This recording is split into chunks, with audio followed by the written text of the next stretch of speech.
Hi, I'm Stephen with AlbertaUrbanGarden.ca. With the garden winding down and fall temperatures often dropping below the freezing mark, it's time to start protecting our winter greens. In the spring, we built these cold frames from 100% recycled materials and learnt about them through an interview with One Yard Revolution. The varieties we have chosen to plant this year are very hardy. Planting them in August should have given them enough of a head start to get established before the really cold temperatures set in. After our early frost, the warm weather returned for a while, but we've returned to nighttime temperatures dropping well below the freezing mark. Placing the cold frames is fairly easy. If you remember, when we built them, we put the glass on an angle so it could face towards the sun. With the sun lower in the sky in the winter, the additional angle allows us to place the lower side facing south in order to capture a little more of the direct sunlight. After figuring out which way is south, we place the cold frame on top of our winter greens. Mounding soil around it will help keep the cold frame insulated from the brisk air.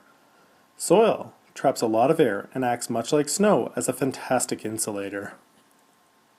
After the cold frame was carefully installed, we placed black stones around it where the sun could get to them. These stones will heat up in the direct sunlight during the day and will slowly release their heat during the night and will help buffer the temperature changes. Adding the cold frame, according to Mr. Coleman's 4-season harvest, has effectively moved our garden 1.5 growing zones south. Our little microclimate is now a zone 4+. Next comes the hoop house. This is simple to install. I chose to purchase coated rebar to help prevent rusting. Drive the rebar into the soil along the edge of the beds on both sides. Using the 1/2-inch electrical conduit a good friend of mine donated to me, I fitted over the rebar on both sides.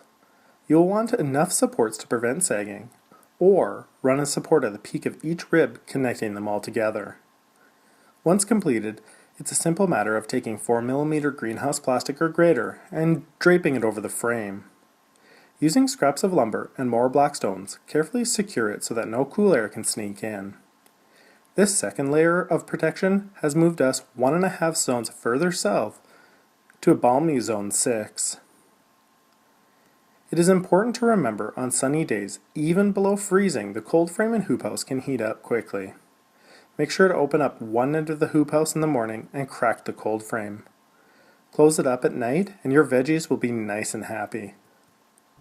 I look forward to hopefully pulling fresh greens from the garden into the fall and hopefully early winter. Thank you for spending time with me today. I appreciate it very much, and I hope you have a fantastic day.